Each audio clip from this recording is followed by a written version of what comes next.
चित्र में हमें ऐसा नेटवर्क दिखाया गया है जो एकांतर रूप से सिमेट्रिकल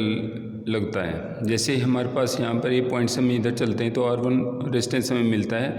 इधर से हम देखते हैं कि R1 रेजिस्टेंस इधर है यहाँ पर, और यहाँ पर यदि ये R2 रेजिस्टेंस है तो इधर R2 है। व्हीटस्टोन ब्रिज में हमारे पास P/Q = R/S होता है, परंतु यहाँ पर R1/R2 है तो यहाँ R2/R1 हो गया। इसलिए हम व्हीटस्टोन ब्रिज का जो क्राइटेरिया है यहाँ पर अप्लाई नहीं कर सकते, और हम मानते हैं कि जो करंट जो है यह ऐसी स्थिति में हम यदि करंट इसमें I1 ले लेते हैं यहाँ पर, तो इसके अनुरूप यहाँ पर I1 करंट R1 में यह I1 करंट मिलेगी, और यहाँ R2 में यदि करंट I2 लेते हैं यहाँ पर तो यहाँ पर भी I2 मिलेगी। तो यदि यहाँ पर हम I1 ले रहे हैं इधर से I2 चली गई तो इस प्रकार हमारे पास I1 - I2 करंट मिलेगी, और ये I1 - I2 यहाँ पर जब आएगी तो इसमें I2 मिल करके ये हमारे पास I1 मिल जाएगी, और इस प्रकार से ये करंट डिस्ट्रीब्यूशन पूरा हो जाएगा। हम देख रहे हैं कि हमारे पास ये दो लूप हैं, एक ये लूप है, दूसरा लूप ये है, और दोनों एक ही प्रकार से KVL लगाने पर एक ही इक्वेशन प्राप्त होगी। तो हम यदि हम KVL यहाँ पर अप्लाई कर देते हैं तो I1 R1 plus I1 minus I2 into R minus I2 into R2 = 0, और यहाँ पर हमारे पास होगा I1 तो I1 कॉमन लेने पर ये होगा R1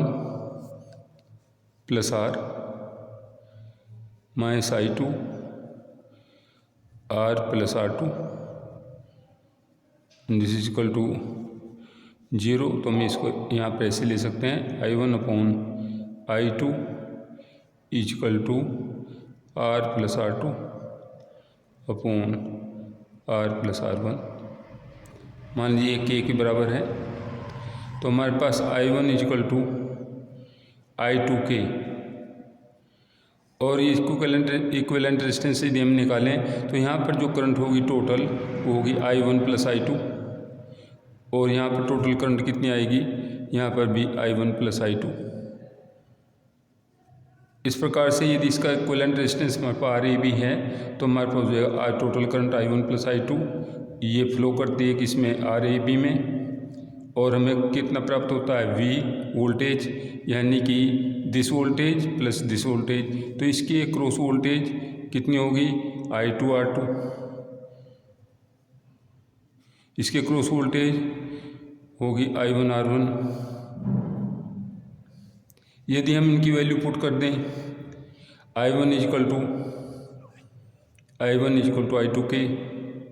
तो I2 कॉमन ले लें तो K plus 1 RAB = I2 common ले लें, यहाँ मिलेगा R2, और यहाँ पर है I1 I2K के बराबर है, तो ये होगा हमारे पास KR1 I1 I2K, तो I2 यहाँ आ गया, K यहाँ, KR1 यहाँ मिल गया। तो हमारे पास क्या आएगा, I2 कैंसिल हो जाएगा, तो RAB will be equal two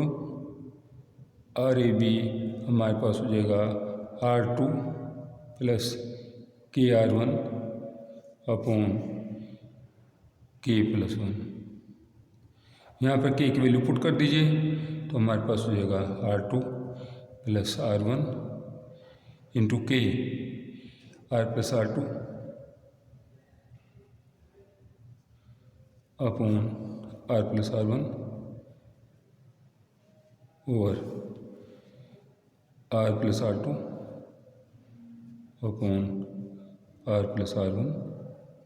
plus 1, और यहाँ से ये आपका आ जाएगा R2 into R plus R1 plus R1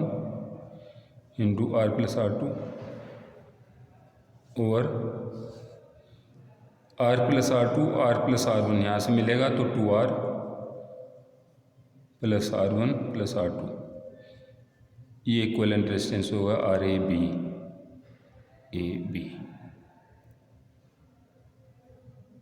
तो इस प्रकार हम देख रहे हैं कि सिमेट्री से ये आसानी से हल हो जाता है।